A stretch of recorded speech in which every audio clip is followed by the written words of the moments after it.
Bonjour à toutes et à tous. Je vous propose que l'on démarre notre audition de ce jour. Nous avons le plaisir et l'honneur d'accueillir le directeur général de l'Agence spatiale européenne. Monsieur le directeur général, bonjour et bienvenue à l'Assemblée nationale dans la Commission des affaires européennes. Nous sommes très heureux de pouvoir vous accueillir. Cette réunion est commune avec l'Office parlementaire d'évaluation des choix scientifiques et technologiques. Et je salue son président, Pierre Henriet, qui est à mes côtés, et le premier vice-président, sénateur Gérard Longuet, qui nous fait l'amitié d'être présent aujourd'hui. Je salue également la présence parmi nous de Jean-Luc Fugit, qui est le rapporteur de l'Office sur ces questions, et puis un petit peu plus tard, Cécile Riac, qui est coprésidente du groupe d'études aéronautique et espace, qui est également évidemment très impliqué sur ces questions, qui va nous rejoindre très bientôt. Monsieur le directeur général, encore merci pour votre présence parmi nous. Le sujet qui nous occupe aujourd'hui est essentiel pour la souveraineté stratégique de l'Europe. Comme chacun le sait, l'envoi de satellites en orbite basse ou géostationnaire joue un rôle crucial dans la vie quotidienne des Françaises et des Français. Sans satellites, nous serions bien en peine de faire marcher nos téléphones, de regarder nos télévisions, de faire fonctionner nos réseaux bancaires, nos places boursières, pas de GPS, pas de cartographie de nos territoires. On se rend bien compte évidemment du rôle crucial que les satellites jouent et l'agence spatiale dans nos vies quotidiennes, et sans évoquer les aspects militaires qui ne sont pas de la compétence de l'Agence spatiale européenne, je souhaitais simplement, avec ces quelques exemples, rappeler à quel point l'Europe est un atout dans nos vies quotidienne, et je crois que l'agence spatiale en est un des exemples éclatants. En matière spatiale, l'Europe a ces dernières années remporté des succès incontestables qui nous honorent autant qu'ils nous obligent pour l'avenir. Les programmes Galileo et Copernicus financés par l'Union européenne et conçus au sein de votre agence sont des programmes hautement performants en matière de géolocalisation par satellite pour le premier et d'observation de notre planète pour le second. Ils sont techniquement sans équivalent dans le monde, preuve s'il en est de l'excellence européenne. Depuis le premier programme Ariane lancé il y a de cela 50 ans, en 1973, l'Europe est un acteur majeur sur le marché mondial des lanceurs. Lors de leur réunion des 22 et 23 novembre dernier, les ministres des États participant à l'ASE ont confirmé la priorité qu'ils attachent aux questions spatiales en décidant d'augmenter de 17% le budget de l'agence que vous dirigez pour arriver à 17 milliards, ce qui est absolument considérable et qui démontre l'ambition que nous avons en Européens sur ces sujets. Nous sommes évidemment encore derrière nos amis et alliés américains, mais c'est une remontée en puissance qui dit, je crois, notre ambition collective. On se donne avec cette augmentation les moyens de notre puissance, et à bien des égards, l'Europe spatiale et la quête d'une Europe souveraine se rejoignent pour ne pas dépendre de puissances tierces dans sa politique de lancement de satellites. Mais jamais l'espace n'aura suscité autant de convoitises, et nous sommes confrontés à une concurrence féroce, en particulier celle des lanceurs privés américains. Ce sont près de 200 lancements qui devraient avoir lieu cette année, dont une grande moitié par l'opérateur SpaceX du milliardaire Elon Musk. Et donc tout ça nous pose évidemment la question de notre efficacité opérationnelle, avec certaines déconvenues que nous avons pu rencontrer ces dernières années. Je crois qu'il ne faut pas les occulter. Aussi, de beaucoup de succès, il faut les souligner. Et puis, l'efficacité de notre gouvernance, qui est encore parfois trop tiraillée entre la logique intergouvernementale et la logique communautaire. L'Agence spatiale européenne est un organisme intergouvernemental dont les programmes fonctionnent selon la logique du retour géographique. Mais parallèlement, la Commission européenne, sous l'impulsion de Thierry Breton, s'investit de plus en plus dans les questions spatiales, avec notamment son projet de constellation de satellites. Et donc cela pose la bonne question de la coopération et de la coordination de nos actions pour ne pas se perdre et que les différents acteurs européens agissent au bon niveau, de manière pertinente, dans cette course mondiale que nous avons à affronter. Voilà, monsieur le directeur, ce que je voulais dire pour planter le décor. Je ne vais pas être plus long. Avant de vous céder la parole, je propose de la céder au président Pierre Henriet pour qu'il puisse à son tour dire un mot d'introduction. Je vous remercie. Bien, merci Monsieur le Président, chers collègues, Monsieur le Directeur Général, chers invités. Je vous souhaite également la bienvenue pour cette audition que la Commission des Affaires européennes organise conjointement avec l'Office parlementaire d'évaluation des choix scientifiques et technologiques. Je remercie d'ailleurs son Président pour cette heureuse initiative. L'intérêt de longue date porté par l'Office aux questions spatiales s'illustre par la rédaction de nombreux rapports et l'organisation d'auditions. En 2012, Catherine Procaccia et Bruno Sido avaient déjà présenté un rapport concernant les enjeux et les perspectives de la politique spatiale européenne. En 2019, l'Office a organisé une audition publique en amont du Conseil ministériel de l'ESA à Séville. Il en a organisé une nouvelle quelques temps avant le Conseil ministériel qui a eu lieu en novembre 2022 afin de présenter et de discuter les enjeux français et européens des années à venir. Le rapporteur de l'OPEX, Jean-Luc Fugit, aura l'occasion de revenir sur un certain nombre d'enjeux. Nous y avons abordé de nombreux sujets, donc, notamment le vol habité, les constellations de satellites et l'observation de la Terre. À l'issue de ces débats très riches, l'Office a formulé 10 recommandations pour une Europe spatiale souveraine et agile. Parmi ces recommandations, 3 me paraissent particulièrement structurantes pour l'avenir de l'Europe spatiale. Premièrement, envoyer un message politique fort en prenant une décision de principe claire sur le futur du vol et de l'exploration habitée. Deuxièmement, définir à l'occasion du projet de constellation européen IRIS-2 des règles globales de gestion durable de l'espace.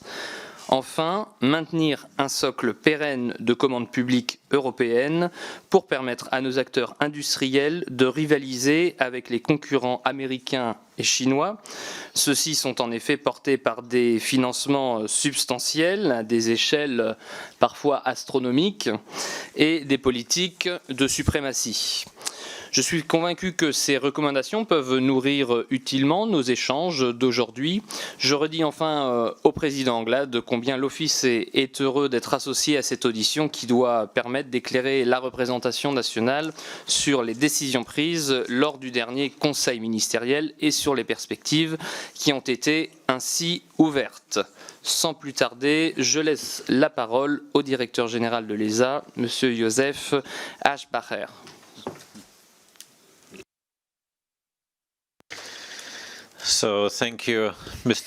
Merci, Monsieur le Directeur. Merci, Monsieur le Président, Monsieur Anglade. Avant d'aller plus loin, et j'espère que vous comprenez mon anglais et vous avez de toute façon la traduction, mais je voudrais vous présenter mes collègues. Daniel Neuenschwanger, qui est le directeur de transport spatial, donc il est responsable du programme lanceur. Frédéric Longland, qui est responsable des affaires européennes et internationales. Et Pascal Leguet, qui est mon conseiller spécial sur la sécurité. Bien sûr, la sécurité et la sûreté concerne les questions spatiales. Alors moi, je suis le directeur général depuis 2 ans. J'ai eu un mandat très clair dès le début qui a été abordé avec les États membres avant que j'ai assumé mes devoirs. Cela faisait partie du processus de sélection et c'est le mandat de l'Europe 2022, c'est-à-dire de permettre à l'Europe d'être plus engagée dans les domaines spatiaux. Vous avez parlé de la situation internationale, la concurrence vive qui existe entre les États-Unis, la Chine. Il y a d'autres pays également qui se développent très rapidement dans le secteur spatial. Et la question qui se pose est de savoir quel sera le rôle de l'Europe, bien sûr l'ESA, mais également d'autres telles que la Commission européenne, d'autres institutions, les agences spatiales nationales, etc. Tout ceci fait partie de notre paysage européen et la façon dont l'espace est organisé en Europe. C'est très important. Je vais vous remontrer quelques diapositives, mais je voudrais d'abord dire que l'espace est très important, non seulement d'un point de vue économique, et vous avez déjà vu les succès de certains de nos concurrents étrangers qui se sont enrichis en investissant dans ce secteur. Mais l'espace est un secteur économique. Nous pensons que la valeur totale de cette économie s'élève de 350 milliards de dollars d'euros et ceci va arriver à 1 trillion dans la décennie qui suit. Donc cela indique qu'il y a vraiment une augmentation importante de ce secteur dans les années à venir. L'économie spatiale se développe plus rapidement que d'autres secteurs de l'économie.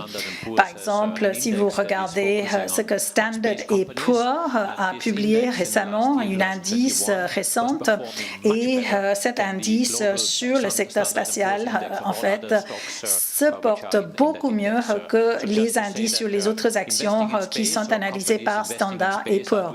Donc, toutes les entreprises qui investissent dans le domaine spatial se portent bien à la bourse et même à l'extérieur de la bourse. Donc, c'est un secteur en croissance rapide et d'un point de vue économique, outre les questions de stratégie, etc., c'est un secteur important pour nous tous. J'ai quelques diapositives à partager avec vous.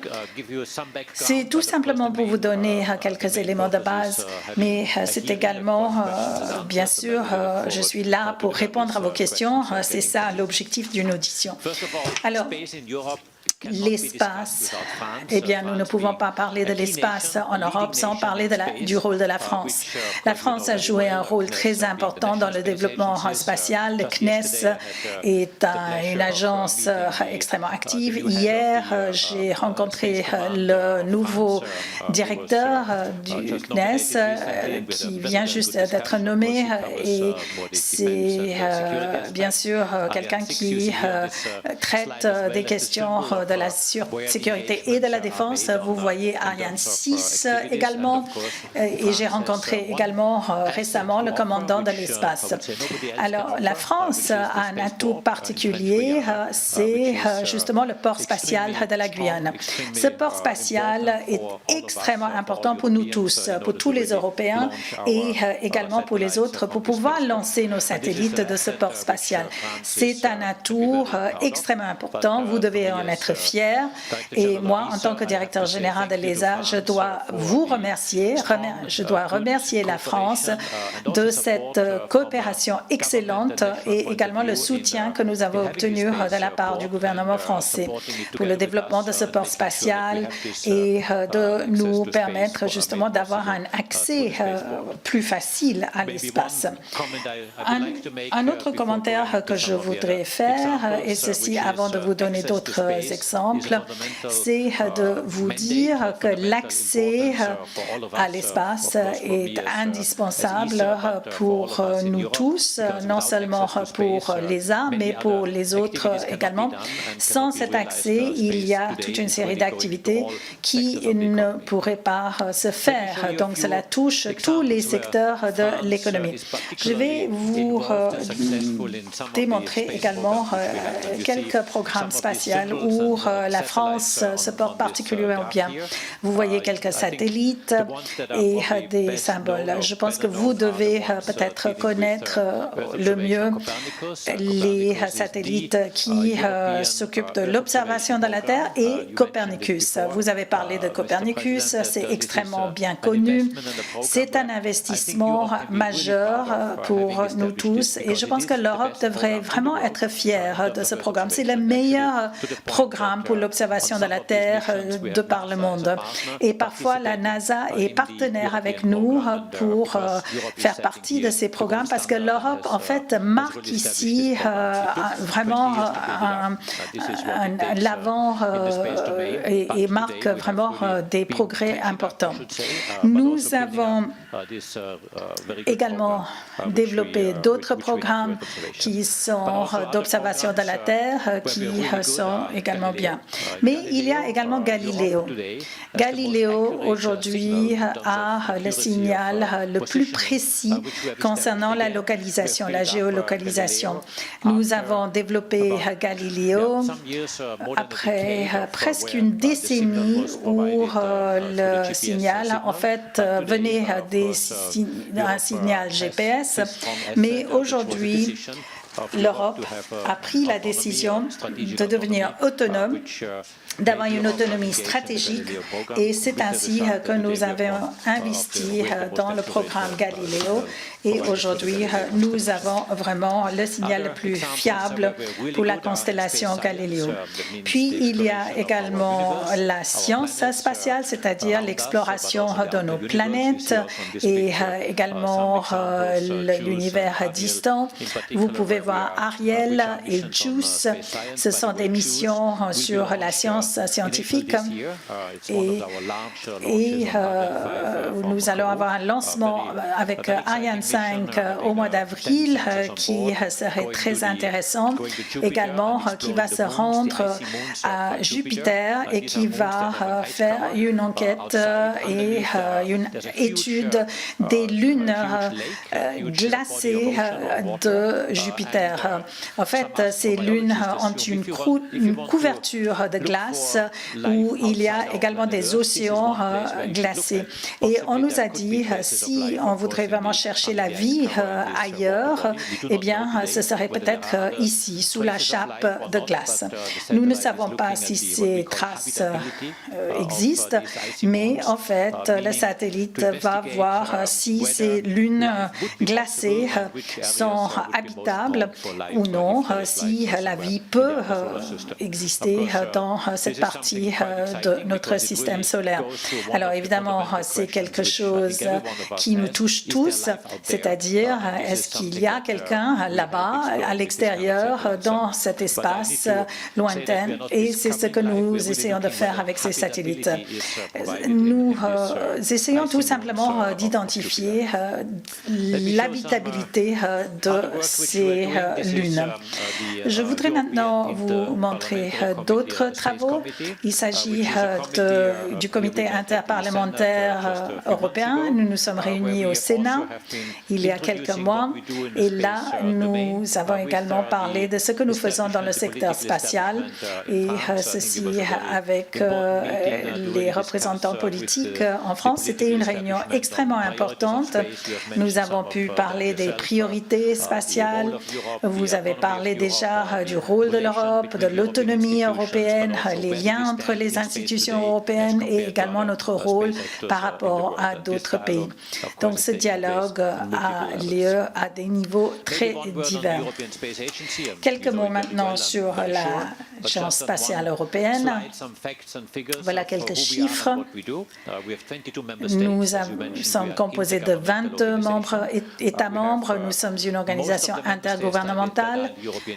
Presque tous les pays de l'Union européenne sont membres, à l'exception de 3, c'est-à-dire la Suisse, la Norvège et le Royaume-Uni, qui sont à l'ESA mais qui ne sont pas au sein de l'Union européenne. Et d'autres pays ne sont pas encore membres de l'Agence spatiale, mais vont y adhérer un peu plus tard, comme la Croatie ou la Malte. Notre budget s'élève à 7 milliards. Nous avons à peu près 6 000 agents au siège à Paris, mais nous avons également des centres ailleurs, dans d'autres pays. Le financement, en fait, 60% du financement public passe par l'ESA. C'est un mécanisme qui permet justement à l'organisation de ces activités. Par le biais de nos activités et de nos programmes, nous avons une influence sur l'écosystème spatial, pour ainsi dire. Je vais également vous parler de quelques résultats dont nous sommes particulièrement fiers. Je vous ai déjà parlé de Copernicus et Galileo, mais il y a également le télescope James Webb. Comme vous le savez, c'était lancé le jour de Noël 2021 avec Ariane 5. de la Guyane française et c'était vraiment une mission remarquable. Ce télescope aujourd'hui est de loin le satellite le plus lourd à être lancé. Il a fallu 20 ans pour le développer. Cela a coûté 10 milliards de dollars. C'est la NASA qui est responsable principale, mais qui a donné à l'Europe le droit de lancer ce télescope en utilisant une Ariane 5. Et l'injection de ce satellite sur son orbite, qui arrive au point de Grange Tour, était si précis que la durée de vie de ce télescope a été multipliée par 2 à cause de cette injection extrêmement précise. Donc, il y a pu avoir des économies d'ergol et cela est encore un fait qui est tout à fait remarquable. Donc, l'Europe a aidé la NASA de réussir ce lancement. Et puis, ce télescope, eh bien, l'Europe y a contribué très fortement. En fait, 1,5 des 4 instruments qui sont à bord viennent de l'Europe. Un instrument est entièrement européen, un deuxième instrument est à moitié européen. Donc, vous voyez, nous avons contribué activement et aussi, il y a un groupe scientifique européen très fort qui utilise ce télescope pour tout cela. Certains se souviennent de Rosetta. Rosetta a réussi également un autre exploit, c'est-à-dire d'atterrir sur une comète. C'est encore une fois quelque chose qui était tout à fait exceptionnel et on en a parlé encore peut-être plus aux États-Unis qu'en Europe, mais c'était une réussite extraordinaire. Et là, une image, je pense que vous avez dû le voir également aux actualités.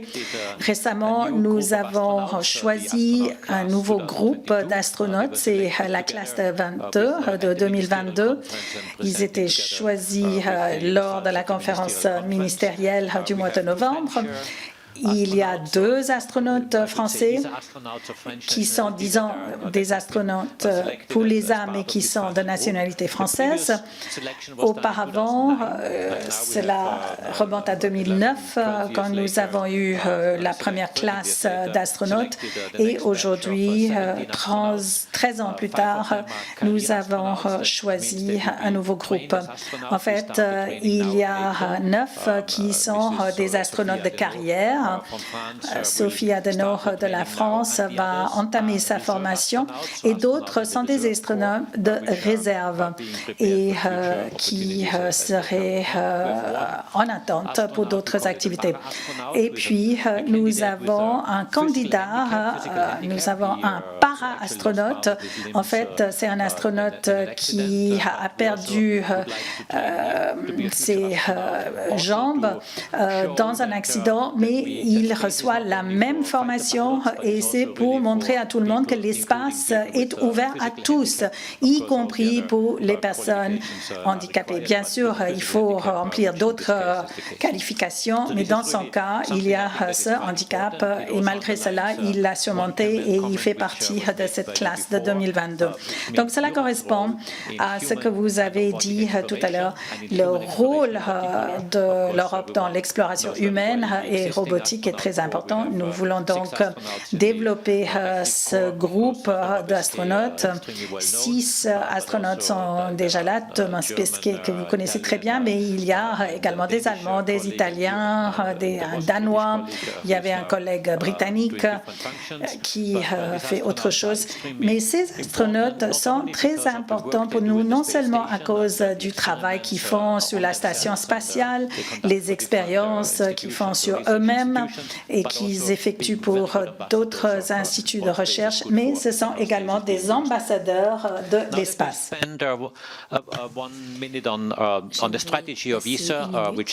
La stratégie de l'ESA, qui s'intitule l'Agenda 2025. Si l'on prend un peu de recul, vous l'avez mentionné plus tôt, il existe un certain nombre de défis qui se profilent à l'horizon pour l'Europe.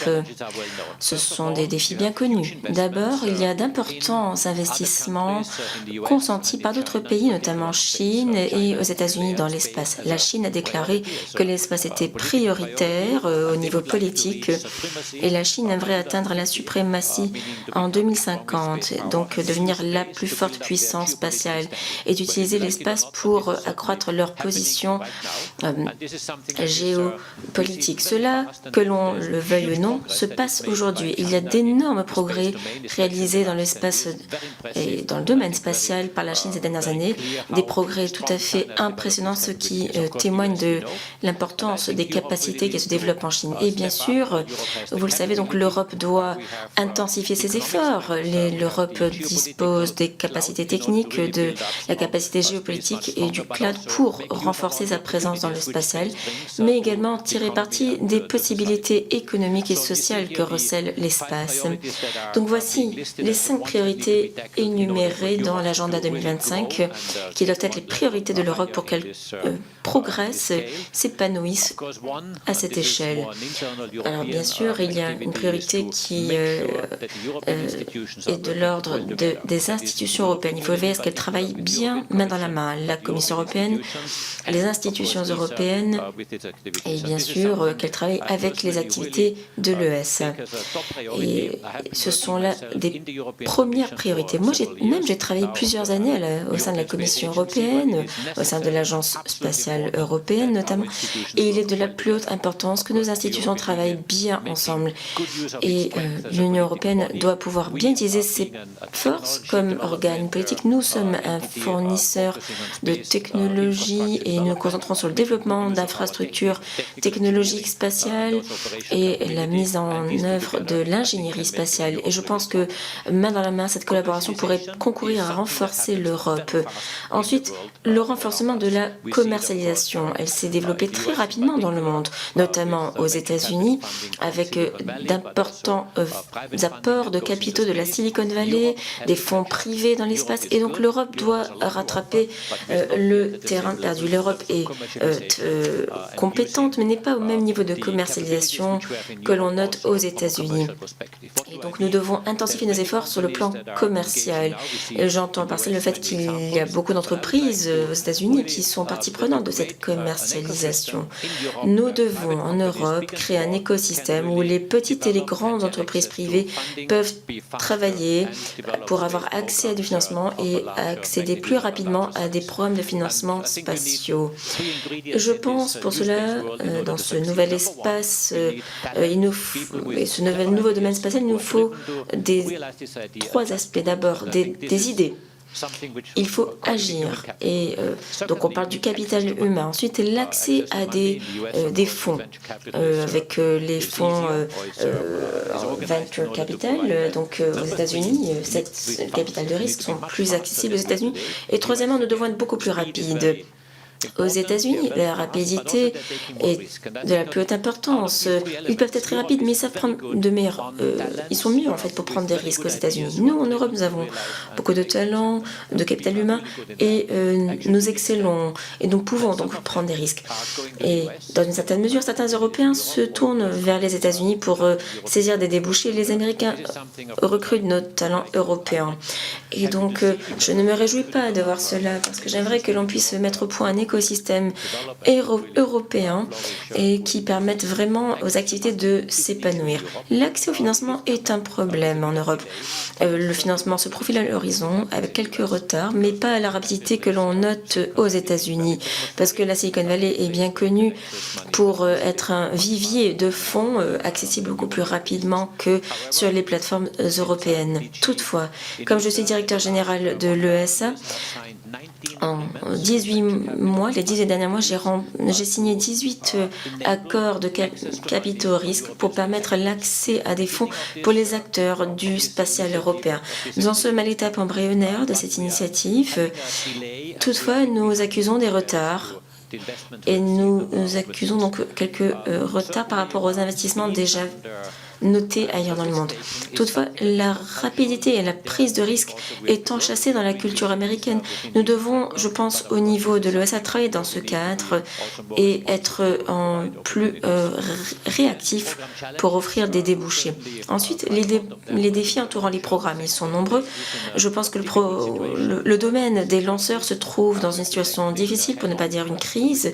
Nous devons, avec le directeur des transports spatiaux, avoir une réunion avec les États membres demain ou après-demain, et nous allons devoir nous atteler de front à ces problématiques pour voir à moyen et à long terme comment garantir l'accès à l'espace qui figure parmi les premières priorités.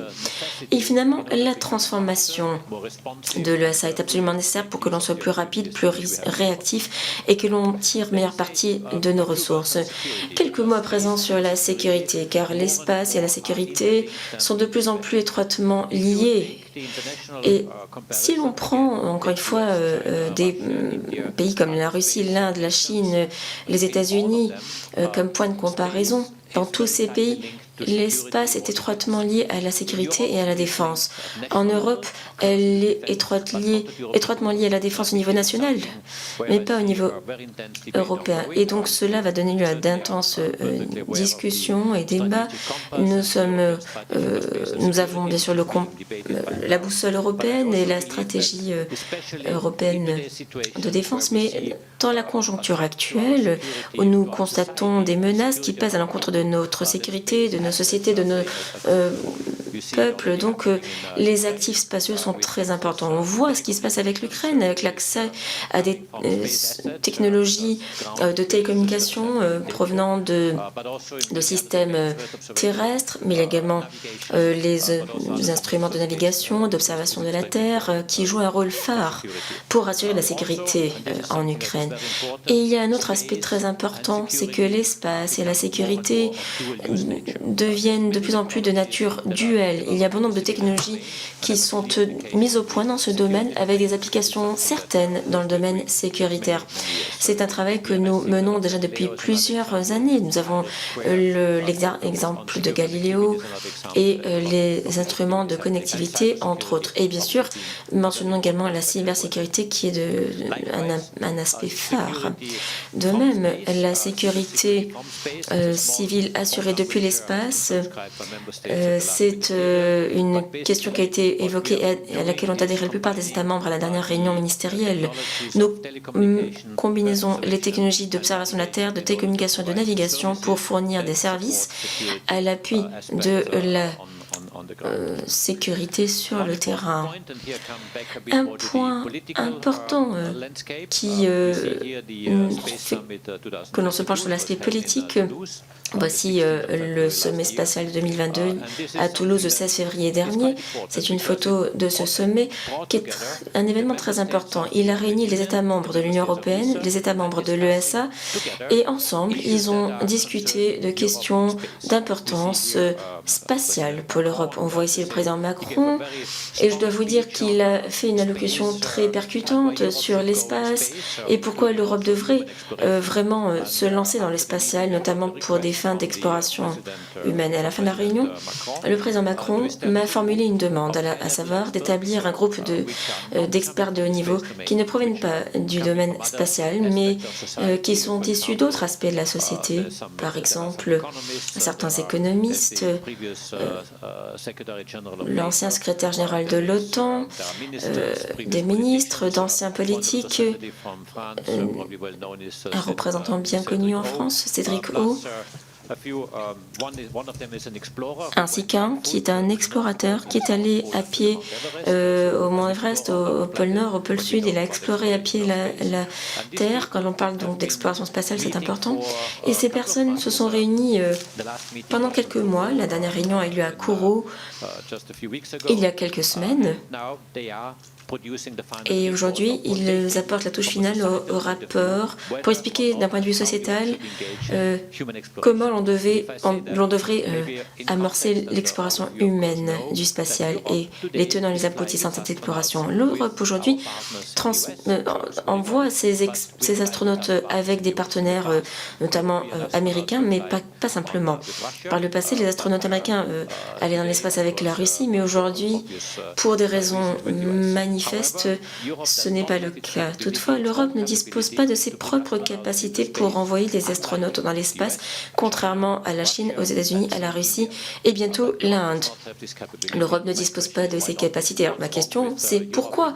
Qu'est-ce qui cloche en Europe à cet égard pour que l'on ne puisse pas envoyer nos propres astronautes dans l'espace? C'est une question que l'on m'a posée à ce sommet de 2022 et j'ai dit aux politiques que je reviendrai vers eux pour leur expliquer quels sont les tenants et les aboutissants en matière de coûts et de mise en œuvre de programmes. Je ne veux pas mettre la charrue avant les bœufs, j'attendrai d'abord le rapport final et cette discussion aura lieu ces prochaines semaines car c'est une question stratégique. L'espace a trait à la géopolitique. Mentionnons que à l'instar de la NASA, l'Amérique latine, l'Inde et l'Europe doivent pouvoir envoyer leurs astronautes dans l'espace. L'espace plutôt, il s'agit d'un rêve pour unifier l'Europe et pour également être un vivier d'attraction de talents extérieurs. Ici, vous voyez une photo de la conférence ministérielle qui a eu lieu en France. Je remercie une fois de plus la France d'avoir été l'hôte de cette réunion et d'avoir été un partenaire fort. Voyons ici les différentes l'augmentation forte de budget, 17% d'augmentation par rapport à la dernière ministérielle d'il y a 3 ans. L'inflation s'ajoute à ces chiffres, donc nous ne savons pas quels seront les taux d'inflation cette année, l'année prochaine et l'année suivante. Mais si l'on intègre le taux d'inflation, c'est donc dire que ces chiffres vont augmenter pour atteindre presque 30% d'augmentation budgétaire. Cela transmet un message très fort, un message de la part des États membres, à savoir la prime importance de l'espace. J'aimerais conclure pour donner la chance à tout un chacun de poser des questions. Donc voici la contribution de la France qui met l'accent sur les transports dans l'espace et les lanceurs. Ensuite, la navigation, la télécommunication, l'observation de la Terre, l'exploration. Nous voyons une augmentation de près de 20% en 2019 et 18% de souscriptions totales. Donc la France est un grand contributeur, ainsi que l'Allemagne, et nous en sommes très reconnaissants. Nous remercions l'administration française et la France pour ce fort soutien apporté lors de la réunion ministérielle. Alors, une accélération de notre feuille de map. Nous devons réellement accélérer l'utilisation de l'espace. J'ai expliqué la raison de cela plus tôt. Nous aurons un sommet spatial en novembre de cette année avec la présidence espagnole et sous la houlette de l'Allemagne. Nous parlerons de l'utilisation de l'espace dans différents domaines, notamment pour un avenir plus écologique, qui est très important pour l'Allemagne, et également pour l'exploration spatiale. Voici un peu ce qui nous occupera cette année. Et par souci de brièveté, je ne vais pas vous présenter cette slide, mais je vous remercie pour votre attention. Merci pour cette présentation extrêmement détaillée, qui, j'en suis certain, va susciter de nombreuses questions. Je vous propose qu'on passe tout de suite aux orateurs de groupe, en respectant 2 minutes, de sorte à ce que tous les groupes puissent s'exprimer, que vous puissiez répondre et que nous puissions retrouver la séance et les retraites ensuite. Je passe tout de suite la parole à Constance Le Grip pour 2 minutes et le groupe Renaissance. Merci Monsieur le Président, merci Monsieur le Directeur Général de votre présence parmi nous aujourd'hui. Elle atteste effectivement de l'importance et de la reconnaissance que vous accordez au rôle important joué par la France depuis les origines dans l'aventure de l'Agence spatiale européenne. Par-delà le montant de la contribution française, la France est très investie dans l'aventure du spatial. Vous l'avez dit, la concurrence internationale est rude, de plus en plus rude, et le défi pour nous, Européens, est bien de devenir une puissance spatiale et d'avoir de la compétitivité, de l'autonomie, de la souveraineté. Parce que sans maîtrise de l'espace, en tout cas c'est notre point de vue, pas de réelle souveraineté technologique, pas de réelle souveraineté industrielle et économique, pas de réelle souveraineté militaire et stratégique. C'est bien à ce niveau-là qu'il faut placer les curseurs, je dirais. Alors, l'Europe a fait preuve d'excellence industrielle, a produit et continue à produire des résultats remarquables. Pour mémoire, le télescope spatial James Webb, très connu du grand public. Néanmoins, nous avons également, vous n'avez pas esquivé, connu quelques retards dans des virages stratégiques que nous n'avons pas su prendre à temps. Les lanceurs, les constellations de connectivité, les constellations de télécom, et tout cela, effectivement, doit être rattrapé maintenant le plus rapidement possible. Je voulais vous interroger sur deux sujets, j'en termine, Monsieur le Président, particuliers, tout en étant pleinement conscience de l'accélération et de l'ampleur des travaux et des investissements à mener. Vous avez parlé de l'irruption de nouveaux acteurs privés, notamment américains, par exemple, SpaceX pour ne pas le nommer. Comment voyez-vous en Europe le rôle des industriels privés, des acteurs privés? Est-ce que l'Europe peut également offrir un terrain de développement à l'émergence de tels acteurs privés? Et puis, un dernier petit sujet, si on a le temps de le traiter, c'est celui de la pollution spatiale et des très nombreux débris spatiaux qui encombrent l'espace et qui peuvent même perturber l'activité des satellites. Je vous remercie, Monsieur le Directeur Général. Merci beaucoup. La parole est à Joël Mélin pour le Rassemblement national et pour 2 minutes. Merci, Monsieur le Président. Merci, Monsieur le Directeur Général. Le domaine que nous abordons est particulièrement important et ce n'est pas l'ancienne députée européenne que je suis qui vous dira le contraire, bien évidemment.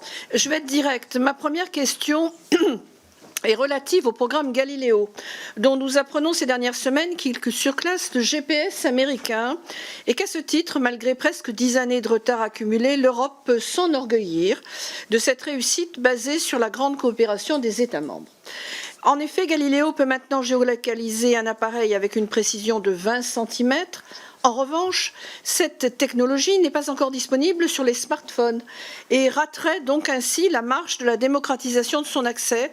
Cela s'inscrit une nouvelle fois au préjudice des potentialités économiques de la compétitivité européenne. Alors, monsieur, pouvez-vous nous dire et nous apporter les éléments de précision sur la démocratisation de l'accès aux solutions offertes par Galileo? Deuxième question concerne les capacités européennes et le rôle de l'ESA dans les moyens dont nous disposons afin de réaliser notre indépendance dans la maîtrise et ou la conquête spatiale. Je veux évidemment pointer du doigt notre retard en matière de lanceurs spatiaux, la fin de Soyouz à Kourou, l'arrêt d'Ariane 5, les retards d'Ariane 6 et l'échec malheureux de Vega C. Cette série de déboires pulvérise nos volontés d'indépendance européenne en matière d'accès à l'espace. Alors, Monsieur le Directeur, dans la course face aux Chinois, aux Américains avec SpaceX, dont les lanceurs révolutionnaires permettent d'énormes économies de conception, et aux Russes, dont la fiabilité des lanceurs Soyouz est éprouvée depuis bientôt 70 ans. Où en est précisément l'Europe? Avez-vous un plan pour stopper cette spirale qui ressemble quand même à un échec? Merci, Monsieur le Directeur. Merci beaucoup. La parole est à Manuel Bompard pour le groupe de la France Insoumise et pour 2 minutes. Merci, Monsieur le Président, chers collègues, Monsieur le Directeur Général. D'abord, je vous remercie bien évidemment chaleureusement de votre présence et de votre intervention. Et à travers vous, je veux saluer le travail remarquable de l'Agence spatiale européenne et du Centre national d'études spatiales. Depuis plusieurs années, l'Union européenne ambitionne de se doter de son propre programme spatial matérialisé par la transformation de l'agence du GNSS européen en l'agence de l'Union européenne pour le programme spatial. L'un des principaux enjeux est de savoir comment elle va s'imbriquer cette nouvelle agence avec l'Agence spatiale européenne, étant donné que vos périmètres et missions diffèrent assez sensiblement. Depuis l'adoption du programme spatial de l'Union européenne pour la période 2021-2027, quel premier bilan tirez-vous de la structure de gouvernance adoptée? Permet-elle le respect plein et entier de la mission exclusivement pacifique de l'Agence spatiale européenne prévue par la Convention de 1975? Le budget alloué et sa répartition entre les programmes Galileo, Copernicus et GovSatcom est-il, de votre point point de vue satisfaisant. En prolongation de mes interrogations précédentes, quel regard portez-vous sur la future stratégie spatiale pour la sécurité et la défense annoncée par la présidente von der Leyen en septembre 2022? Quel sera le rôle de l'Agence spatiale européenne dans cette dernière? Quel est l'état de vos discussions avec la Commission européenne à ce sujet? Enfin, j'aimerais vous interroger sur les missions vers Mars. Il y a 2 ans, en février 2021, 3 missions spatiales sont arrivées à destination de Mars. Une mission chinoise, une mission des Émirats arabes unis et la mission Persévérance pour les États-Unis. La mission européenne ExoMars n'avait pas pu s'y joindre du fait de problèmes techniques. L'invasion de l'Ukraine par la Russie, il y a bientôt 1 an, a été un nouveau coup dur avec l'annonce en juillet 2022 de l'arrêt de la coopération entre l'agence spatiale et son homologue russe sur le projet ExoMars. Cette annonce a conduit à un nouveau report du lancement d'ExoMars qui aurait dû intervenir durant l'automne 2022. Où en sommes-nous désormais pour la mission ExoMars? Quel est votre nouveau calendrier? Je vous remercie. Merci beaucoup. La parole est à Vincent Settlinger pour le groupe des Républicains. Merci Monsieur le Président. Merci tout d'abord au Directeur Général pour votre présence aujourd'hui devant notre commission. Le budget public européen dédié au spatial était d'environ 8,1 milliards d'euros l'année dernière. À titre de comparaison, le budget américain est d'environ 40 milliards de dollars. Par conséquent, notre budget est assez modeste pour faire naître un doute légitime quant à son efficacité. Comment convaincre les États européens d'augmenter de façon considérable notre budget?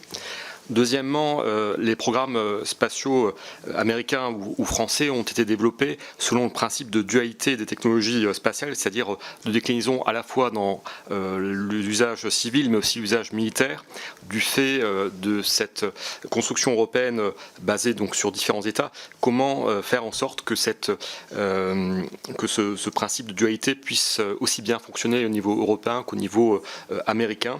Et puis, troisième question, plusieurs pays sont parvenus à lancer ces dernières années des fusées grâce au fait qu'aujourd'hui les satellites sont de taille plus réduite qu'il y a quelques années.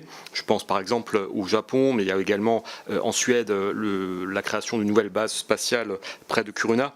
Alors comment est-ce que notre base de Kourou va-t-elle être impactée par cette évolution, puisque si on imagine le développement dans différents États de nouvelles bases spatiales, ça peut amener évidemment une réduction de l'activité de lancement à Kourou.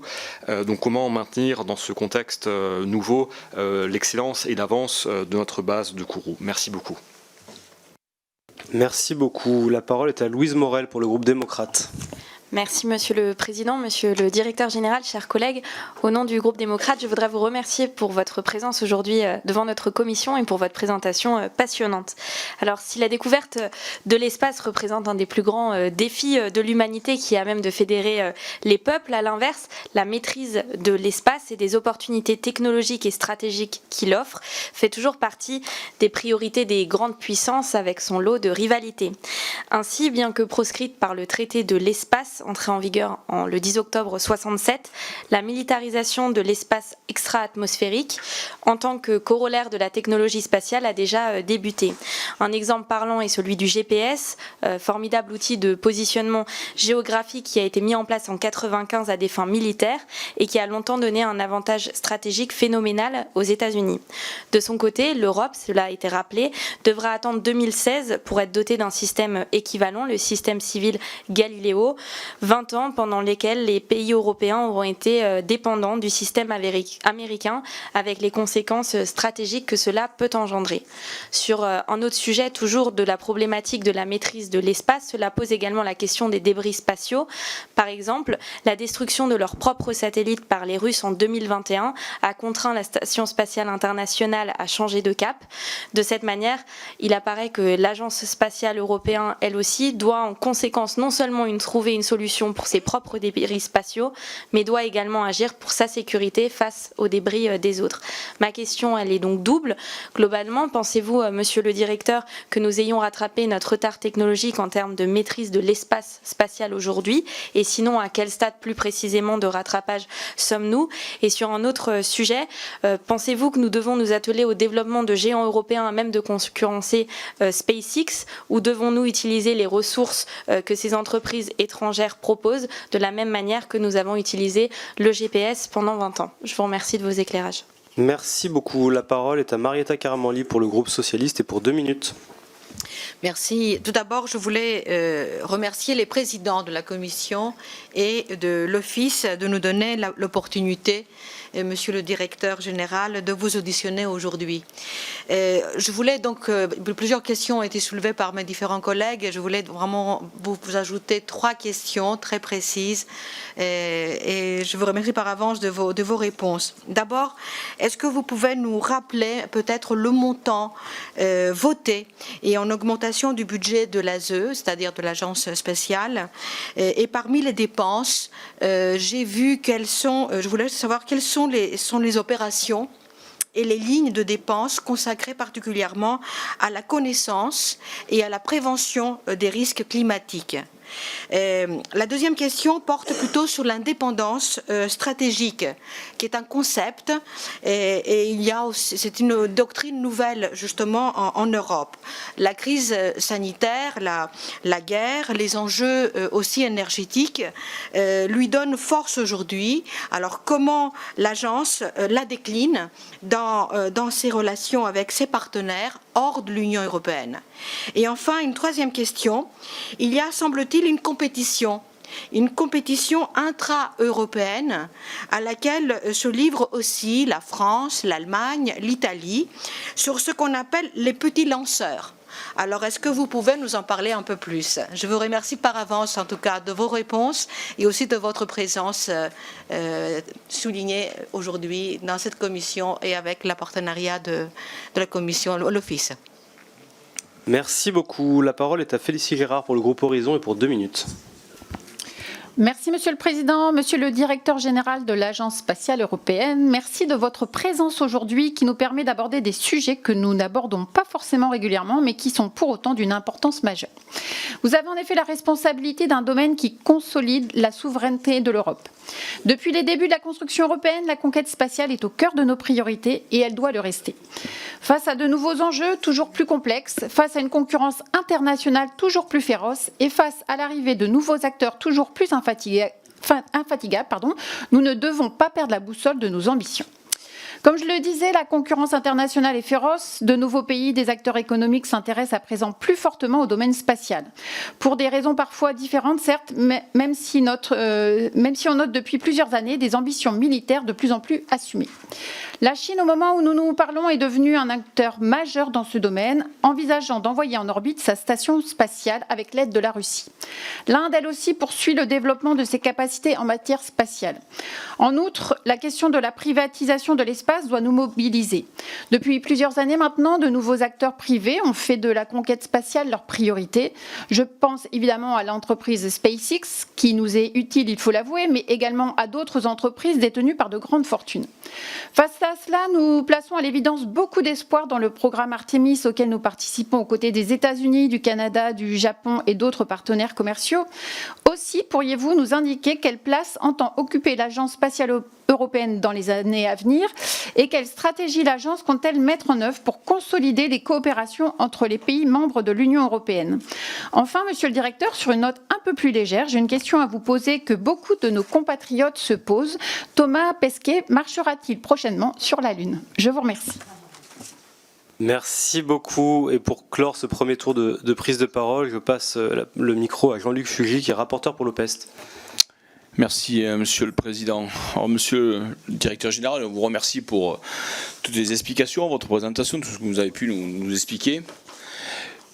Beaucoup a été dit par l'ensemble des orateurs. Je me retrouve particulièrement dans ce qui a été dit par ma collègue et amie Constance Le Grip. Maintenant, au nom de l'OPEX, je voudrais quand même vous poser un certain nombre de questions et surtout rappeler que tout le monde, et peut-être aussi pour cette commission, le préciser, Monsieur le Président, que l'OPEX suit ces sujets spatiaux avec beaucoup d'acuité et régulièrement, nous travaillons sur la question des lanceurs, sur la question des satellites et nous allons d'ailleurs aussi des applications satellitaires, quelque chose de très important. Évidemment, les conférences européennes sont suivies de près, comme vous le savez, et nous allons aussi d'ailleurs ce printemps conduire une étude sur justement le devenir des débris spatiaux. L'OPEX rendra un rapport, nous le ferons avec ma collègue sénatrice, donc Catherine Procaccia pour le côté Sénat et donc moi-même pour le côté Assemblée nationale, et nous le ferons sur ce printemps, et donc on pourra aussi éventuellement échanger avec votre commission si elle est intéressée. Pour en revenir à l'ESA, Monsieur le Directeur Général, quelques questions assez directes.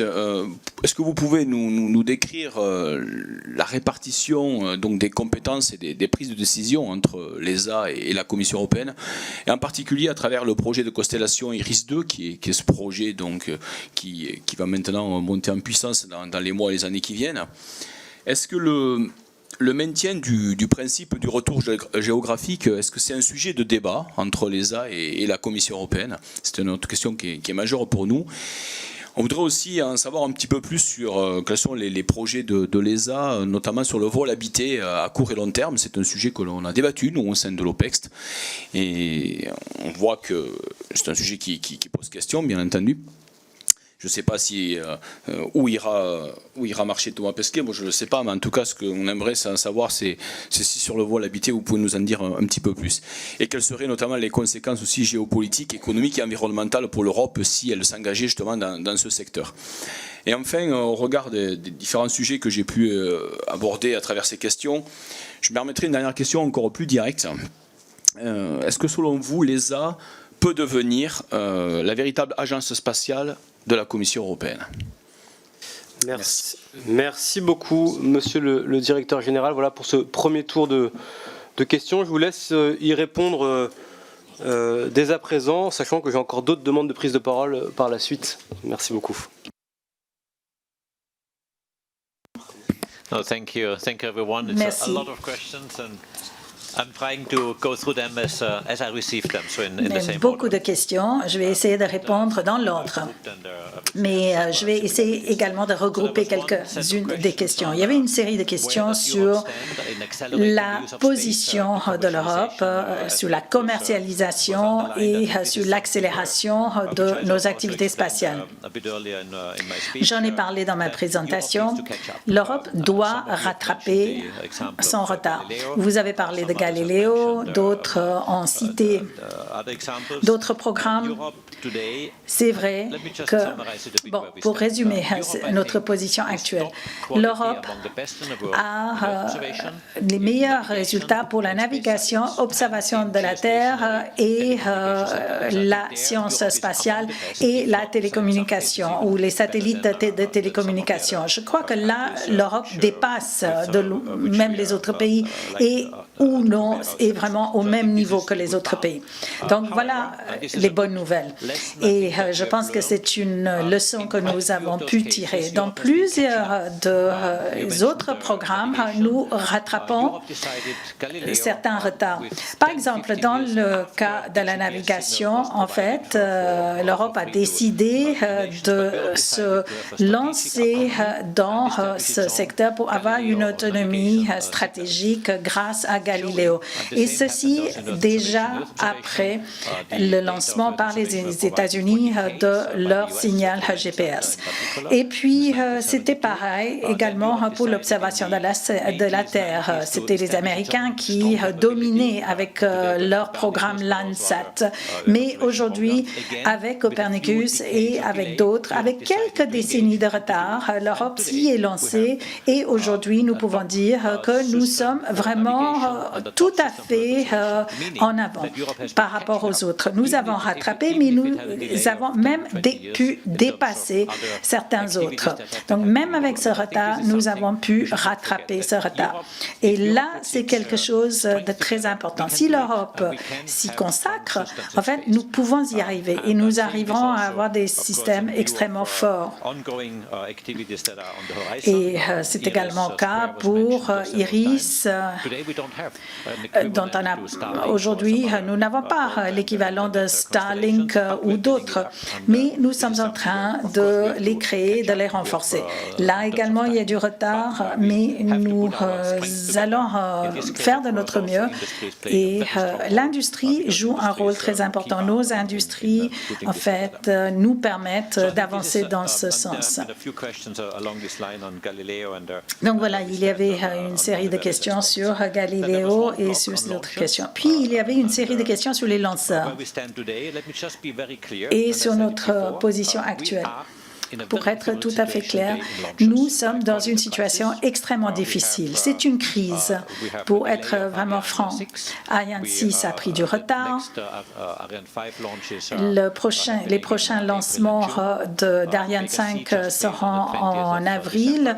Vega C a eu un échec au mois de décembre et c'est à cause de cela il y a eu vraiment une rupture et puis également une rupture de Soyouz à cause de la guerre en Ukraine. Donc la situation est extrêmement grave. Nos priorités, mes priorités, c'est de reprendre et de rétablir un accès à l'espace. C'est indispensable, ceci pour des raisons stratégiques, mais également pour des raisons économiques et pour d'autres. Nous avons déjà pris des mesures et mon directeur de transport spatial va vous donner quelques explications supplémentaires sur ces mesures, mais nous prenons ceci très au sérieux avec nos États membres et avec le secteur industriel pour trouver une solution à cette crise. Trouver soit une façon de résoudre cette crise ou bien également trouver des moyens de revoir nos modes de travail à l'avenir. Et c'est ce que nous sommes en train de faire. Cela prendrait du temps. Nous sommes en train de développer un système qui nous permettrait d'avoir un accès autonome à l'espace, ce qui est très important pour l'Europe. Il y avait également quelques commentaires sur ExoMars. Oui, nous avons travaillé avec la Russie depuis plus de 10 ans pour développer ExoMars. Il y a 4 parties principales. Une bonne partie venait de la Russie, d'autres viennent de l'Europe, d'autres sont vraiment des coopérations entre les deux. Suite à l'intervention russe en Ukraine au mois de février, eh bien, nous avons eu des consultations immédiates avec nos États membres et nous avons décidé d'arrêter tout de suite cette coopération avec la Russie. Il y avait également toute une série de sanctions qui ont été prises par les États membres. Ceci étant dit, nous avons trouvé une solution pour continuer avec ce programme, une solution qui est surtout européenne avec quelques éléments américains et nous devons donc remplacer les pièces et les parties russes. Et le lancement est prévu en 2028. Pour ExoMars. Il y avait également, il y avait une question sur Kiruna et Kourou. Oui, c'était une bonne question, effectivement. Récemment, une petite base spatiale vient d'ouvrir, mais je pense que nous ne pouvons pas comparer les deux. Kourou est un port spatial qui peut lancer toute une série de lanceurs de toute portée, y compris les lanceurs très lourds qui permettent à placer les satellites en orbite géostationnaire.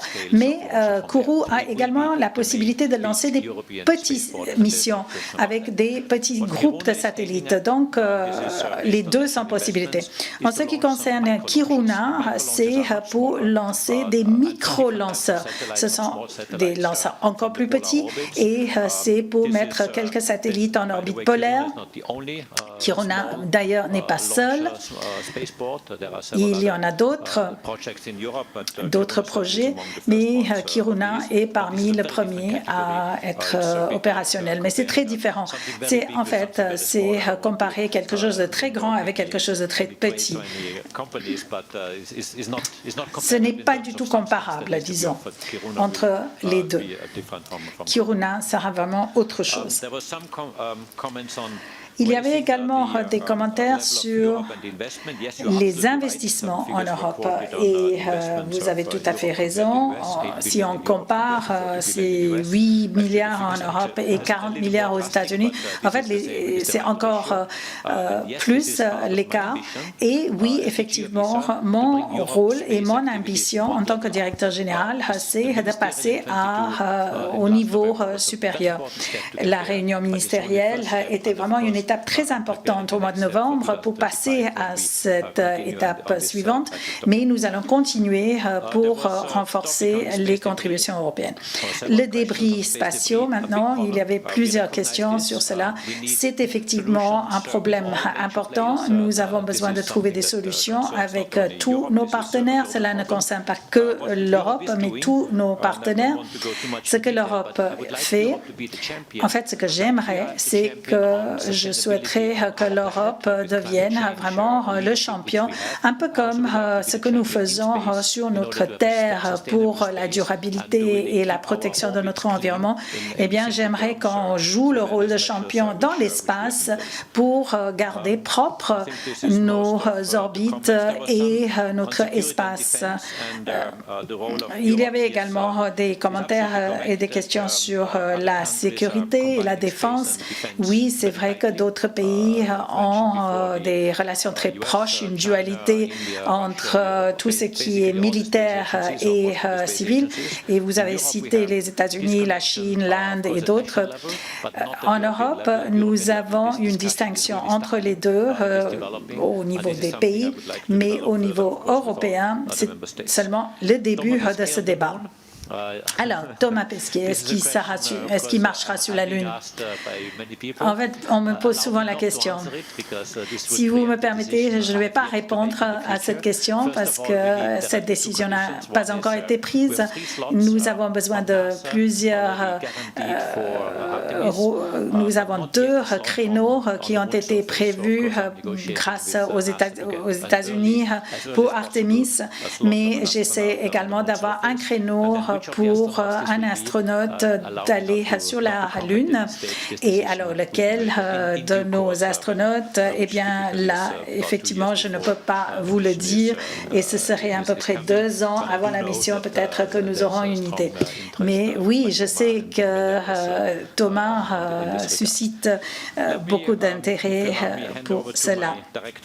Alors, si vous me permettez, je vais donner la parole à notre directeur de lanceur qui peut vous parler de ces questions de lanceurs qui sont prioritaires pour la France et pour nous tous. Merci beaucoup. Merci, Mesdames, Messieurs les députés. Sur les 3 questions posées sur les lanceurs, d'abord concernant la question « Comment restaurer durablement l'accès à l'espace ?» Je dirais 3 éléments de réponse. Un premier à court terme, cela a été évoqué, c'est-à-dire dans les mois qui viennent. D'abord, évidemment, suivre avec rigueur tout ce qui doit être fait pour assurer le vol inaugural d'Ariane 6. Ça, c'est évidemment sine qua non pour l'Europe dans la situation actuelle. Et pas seulement le vol inaugural, surtout aussi la montée en puissance derrière en termes de production pour pouvoir lancer les missions de souveraineté européenne. Le retour en vol de Vega C, mais là aussi, au-delà de résoudre techniquement l'enjeu, ce qui est beaucoup plus important, c'est vraiment d'avoir une exploitation robuste de Vega C, c'est-à-dire de revoir l'industrialisation que nous avons sur ce produit, pour le dire très ouvertement. Et le 3e élément, c'est créer une vraie compétition pour lancer des missions de l'ESA dans le domaine de la gamme de performance de micro, voire mini-lanceurs. J'ajouterai à cela que nous travaillons aussi avec la Commission sur ce qu'on appelle un ticket de vol européen pour des petites missions technologiques où nous pensons que le secteur public, main dans la main, la Commission et l'ESA, peut favoriser les jeunes pousses dans le secteur. À moyen terme, c'est-à-dire l'horizon 2025, supporter l'industrie dans les technologies clés, le rattrapage sur la réutilisation a été mentionné, c'est clair, c'est un must-have. Nous avons lancé en 2016 le moteur Prometheus dans le cadre ESA, initiative qui avait déjà été lancée au niveau national français auparavant. Et ça, c'est le facteur clé de la réussite sur la réutilisation. Donc je pense que nous avons aujourd'hui un certain nombre de briques, mais le rattrapage est encore long. Il va nécessiter des investissements. Nous travaillons aujourd'hui sur la réutilisation d'un premier étage. Nous avons un projet de réutilisation de 2e étage qui est beaucoup plus complexe, mais ce sont des étapes que nous devons parcourir. Et à l'horizon 2025, n'oublions pas que Ariane 6 devra monter en puissance, donc il y aura la question du partage de risques dans l'exploitation entre le secteur public et privé. Donc ça, ce sera un facteur clé de succès également, sachant que le secteur public a déjà pris ces engagements jusqu'au modèle de vol 15. Donc, si vous me permettez, nous avons encore un peu de temps, mais il est important de donner une perspective stable à l'industrie pour l'exploitation stabilisée. Et à plus long terme, c'est-à-dire avant l'horizon 2030, revoir le modèle européen d'accès à l'espace basé sur des sources multiples qui doit mener à des capacités compétitives sur le marché accessible. Deuxième question a été posée sur comment garder l'avance au CSG. 3 éléments de réponse. D'abord, pérenniser le port spatial comme port spatial de souveraineté pour l'Europe. Et là, comme le directeur général l'a dit, pour le segment lourd, ce n'est pas en question, mais il s'agit de le pérenniser politiquement. Deuxièmement, d'ouvrir le port spatial pour devenir une base multi-applications, qui inclut d'ailleurs aussi des projets commerciaux, multi-applications aussi pour faire rentrer des navettes. Nous avons un projet qui s'appelle Space Rider, qui devrait atterrir au port spatial en Guyane. Et troisième élément, moderniser la base significativement en la rendant plus flexible, plus digitale et plus vert, si vous me permettez l'expression, c'est-à-dire qu'elle soit plus compatible avec les enjeux environnementaux. Troisième question, la question de compétition des micro et mini-lanceurs entre la France, l'Allemagne et l'Italie. Nous avons, vous avez parlé des 3 grands pays, France, Allemagne, Italie. Les 3 pays ont des initiatives nationales sur le sujet. Rappelons qu'il y a également des projets de maturité avancée au Royaume-Uni et en Espagne à ce sujet. Ça, c'est juste le diagnostic de la carte telle qu'elle se présente aujourd'hui. La réalité de la pérennité de ces initiatives sera liée à la demande, soyons clairs. Donc, en deuxième élément de réponse, je dirais la compétition des idées, la compétition des technologies, la compétition des projets est saine et à favoriser. Et nous avons plusieurs mécanismes d'initiative à ce sujet au sein de l'ESA. Et le troisième élément à considérer est certainement de vérifier que la demande effective par rapport à ce segment des services de lancement correspondent à l'offre qui est sur la table, et je suis certain qu'à ce moment-là, nous verrons aussi une certaine convergence des capacités entre les 3 pays que vous avez évoqués. Merci beaucoup, messieurs, pour vos réponses. Il me reste 6 demandes de prise de parole. J'ai demandé à chacune et chacun de le faire en 1 minute, de sorte à ce qu'on puisse essayer de coller le plus possible à la séance qui reprend à 15h. Et je passe tout de suite la parole à Charles Sitzenstuhl du groupe Renaissance, que je salue et que je suis très heureux de retrouver à nouveau parmi nous à l'Assemblée nationale. Merci Monsieur le Président. Bon, je vais faire rapide. Monsieur le Directeur Général, ma question concerne les missions habitées et donc l'exploration humaine en surface que vous avez évoqué l'une ou l'autre fois. Mais je pense un peu rapidement. Vous avez parlé de la Lune, donc effectivement, nous aurons peut-être la chance d'avoir un Européen qui touchera la surface de la Lune, mais vous avez dit qu'on n'était pas sûr en fait. Ça, c'était pas une information moi que j'avais totalement compris ce que j'avais eu dans la presse, donc c'est une information de valeur que vous nous avez donnée, c'est-à-dire qu'on n'est toujours pas certain qu'il y aura un Européen qui foulera le sol de la Lune, mais dans le cadre d'une mission américaine. Donc est-ce qu'on aura un jour une mission européenne qui enverra des Européens sur la Lune? Et bien entendu, le corollaire, vous l'imaginez, c'est Mars. Pour le moment, je comprends qu'on n'y est pas. Il n'y a pas d'ambition européenne à envoyer des Européens sur Mars avec un programme européen, je le regrette. Vous avez évoqué le rêve à un moment, vous avez parlé du mot « dream ». Il faut aussi du rêve dans les questions spatiales. Aurons-nous un jour une mission européenne avec des hommes européens ou des femmes européennes sur Mars? Et qu'est-ce qui manque? Pourquoi nous ne l'avons pas pour le moment? Merci beaucoup. La parole est à Henrik Davy pour le groupe de la France Insoumise pour 1 minute. Merci. Alors d'abord, je voudrais rappeler l'importance de l'exploration spatiale pour l'acquisition de connaissances fondamentales. C'est très important pour la physique. L'acquisition de connaissances finalisées, et notamment, moi je suis bien placé en tant qu'ancien chercheur sur le domaine des forêts. Et bien, le programme Copernicus est absolument important, et important pour l'innovation, puisque toute l'exploration spatiale permet beaucoup d'innovation ensuite.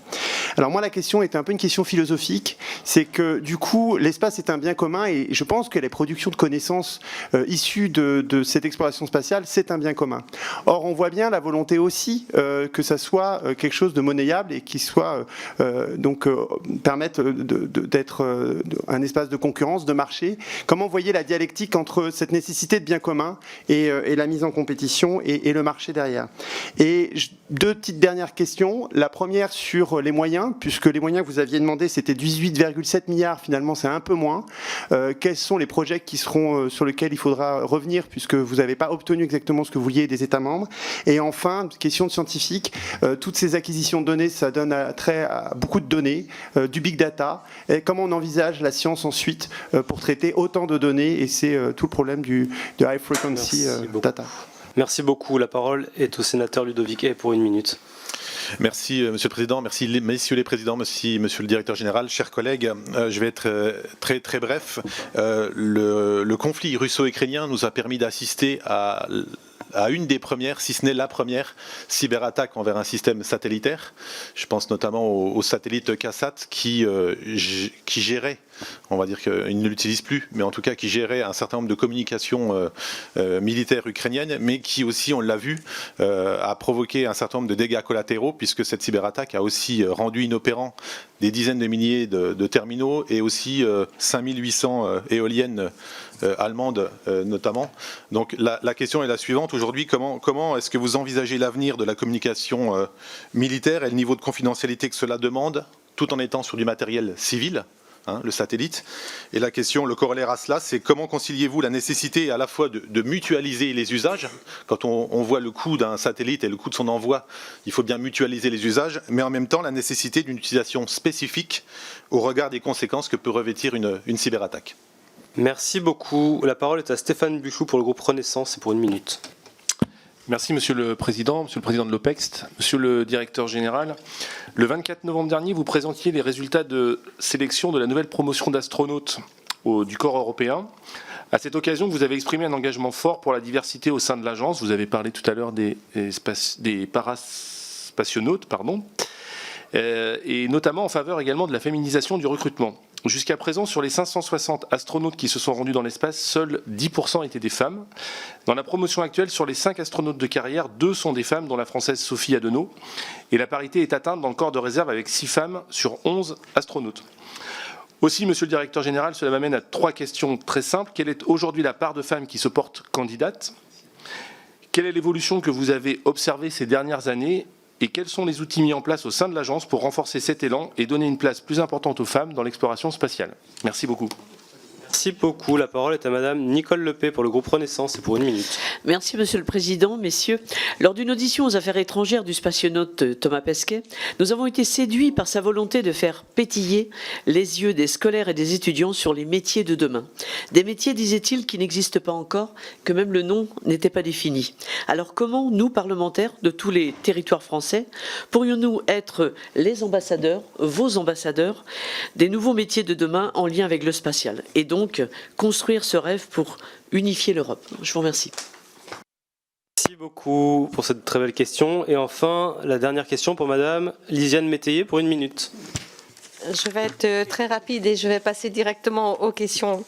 Donc, vous avez précisé lors de votre présentation que l'ESA a augmenté significativement son budget pour la période 2023-2025, plus 17% pour atteindre les 17 milliards d'euros. Je souhaiterais vous poser 2 questions liées à cette augmentation de budget. Au même titre que nos armées à l'échelle nationale, l'ESA ne pourrait-elle pas suivre une loi de programmation budgétaire sur une période plus large qu'actuellement? Et ma deuxième question est sur notre capacité de lancement. Nous avions un retard technologique, donc vous venez de nous dire que nous l'avions rattrapé. Pour prendre de l'avance aujourd'hui, devrions-nous pas concentrer sur une prochaine évolution stratégique future? Je vous remercie. Merci beaucoup. Monsieur le Directeur Général, vous avez la parole. Thank you. I will be very brief in my answers, but thank you first of all for the questions, very excellent questions. Let me summarize them in the points you raised. One of them is human exploration and how to what this means for Europe. Et les conséquences pour l'Europe, vous avez mentionné la mission Artemis vers la Lune et Mars. Et donc, nous avons 3 places négociées avec la NASA pour Artemis 4 et 5, et une autre n'a pas encore été allouée. C'est donc dire que nous sommes encore en négociation. À ce jour, nous n'avons pas encore les résultats de ces négociations. Elles sont en cours. Mais bien sûr, j'exerce beaucoup de pression et je soutiens pleinement que l'une de ces places soit accordée à un astronaute humain. C'est une demande, une proposition que j'ai formulée qui n'a pas encore été agréée par la NASA. Je veux juste être clair, les négociations sont encore en cours. Mais je pense toutefois que nous sommes en bonne posture, car l'Europe s'est engagée fermement en la matière, notamment en matière de projets de coopération que nous avons développés avec la NASA sur Mars, sur ExoMars. Nous travaillons avec les Américains et la NASA sur le projet Artemis. Nous avons formulé nos engagements pour le Gateway. Et également, nous avons pris des engagements sur Orion, Artemis et des 9 modules de services européens, ainsi que des coûts. On s'est engagé sur des coûts d'exploitation. Donc, j'ai été très heureux et ravi et fier de rencontrer le président de la NASA, M. Nelson, après notre réunion, pour expliquer l'engagement des États membres de l'Union européenne et que l'Europe s'est acquittée de ses engagements, si je puis simplifier les choses ainsi. C'est une bonne position de négociation qui permet à l'Europe de demander l'attribution d'un astronaute humain. Mais ces négociations sont encore en cours et ne sont pas finalisées. D'autres commentaires sur les astronautes. Alors, le pourcentage de candidates versus les candidats. Dans le corps antérieur de 2009, il y avait 7 astronautes, dont 6 femmes, et en 2022, 24% des demandes étaient d'astronautes, donc femmes, ce qui est le ratio que l'on voit dans les études d'ingénierie. Mais dans la version finale, il y avait 17, 8 femmes, 9 astronautes, hommes, donc à peu près la moitié. Donc de 24% de contribution féminine, nous sommes passés à presque 50% dans la sélection finale. Est-ce que cela est fonction de la qualité des candidats ou de l'équilibre homme-femme? Non, c'était le fait des choix qui ont été faits, la qualité des choix, car nous avions beaucoup de demandeuses astronautes candidates de haut calibre qui nous ont permis d'établir un corps équilibré et je m'en suis réjouie. Il y a d'ailleurs une excellente répartition des astronautes femmes entre les différents pays. Oui, Thomas Pesquet est un ambassadeur. Il concrétise le rêve de bon nombre d'entre nous dans la communauté spatiale et au sein de la société. Thomas Pesquet joue un rôle absolument phare comme ambassadeur. Je ne parle pas simplement de ses qualifications techniques comme astronaute. Il fait un travail extrêmement sérieux dans la station spatiale et en menant des expériences notamment. Mais c'est un excellent ambassadeur également. Et je pense que c'est ce à quoi excellent les astronautes. Nous travaillons étroitement avec Thomas Pesquet. Je pense que d'ailleurs il prend grand plaisir à être un tel ambassadeur. Cela dit, cela nous rappelle que nous devons vraiment intensifier l'exploration européenne de l'espace, car aujourd'hui, il est difficilement compréhensible de voir l'absence de l'Europe dans l'espace et que nous voulons créer donc des missions dans des capsules spatiales vers Mars et vers la Lune. Nous devons donc intensifier l'engagement européen en la matière. L'Ukraine et la cybersécurité ont été évoquées comme aspect critique. Je ne puis que réitérer le fait que c'est de la plus haute priorité. On a proposé de doubler le budget de cybersécurité. Les États membres ont consenti à doubler ce budget. La cybersécurité protège à la fois nos infrastructures spatiales et terrestres. Je ne serai pas long sur ce sujet, mais je vous dirais que c'est de la plus haute importance et priorité pour nous. Il nous faut des systèmes de cybersécurité très robustes au sein de nos infrastructures spatiales. Et cela est effectivement une des principales priorités qui nous intéresse car les risques existent, ils sont très élevés. Une question ensuite a été posée sur la manière dont les 18,5 milliards qui ont été proposés et 17 milliards ont été obtenus. Donc qu'est-ce qui n'a pas été mis en œuvre sur la part restante. La bonne nouvelle, en fait, c'est que d'abord, je vous dirais qu'il est plutôt habituel que la proposition du directeur général de l'ESA est plus élevée que ce que produisent les souscriptions des États membres. C'est une pratique courante. Mais la bonne nouvelle, c'est que, en l'occurrence, tous les projets proposés ont été financés. Et certains ont été financés à des niveaux plus faibles. Et donc, nous devons à présent échanger avec les États membres pour décider de la mise en œuvre des financements. Est-ce 90% ou 100%? Donc, il y a un grand nombre de projets. Je ne vous donnerai pas le détail, mais ce qui est important, c'est que les grands projets phares que nous avons également proposés sont tous financés. Argonaut, le lander, l'atterrisseur terrestre, les engagements avec la NASA, l'observation de la Terre et les programmes sur les changements climatiques. Ce sont d'importants programmes financés, le suivi des débris, la sécurité spatiale. Tous ces programmes et les lanceurs également ont été hautement financés, pas toujours à 100%, mais nous pouvons bien gérer ces programmes avec les financements obtenus. Et bien sûr, nous sommes pour parler avec chaque État membre au niveau individuel. Parfois, il faudra remettre à plus tard quelques programmes, mais dans la plupart des cas, nous pouvons commencer à plein régime à entamer ces différents programmes.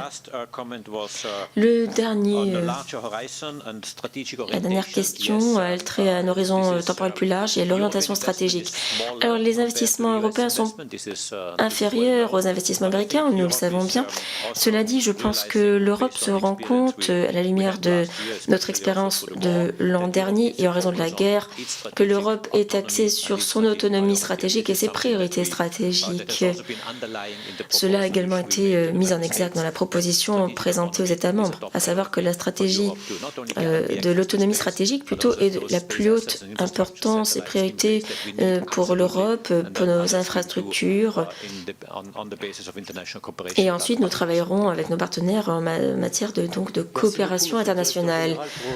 Toutes ces réponses extrêmement complètes aux questions précises des collègues présents cet après-midi.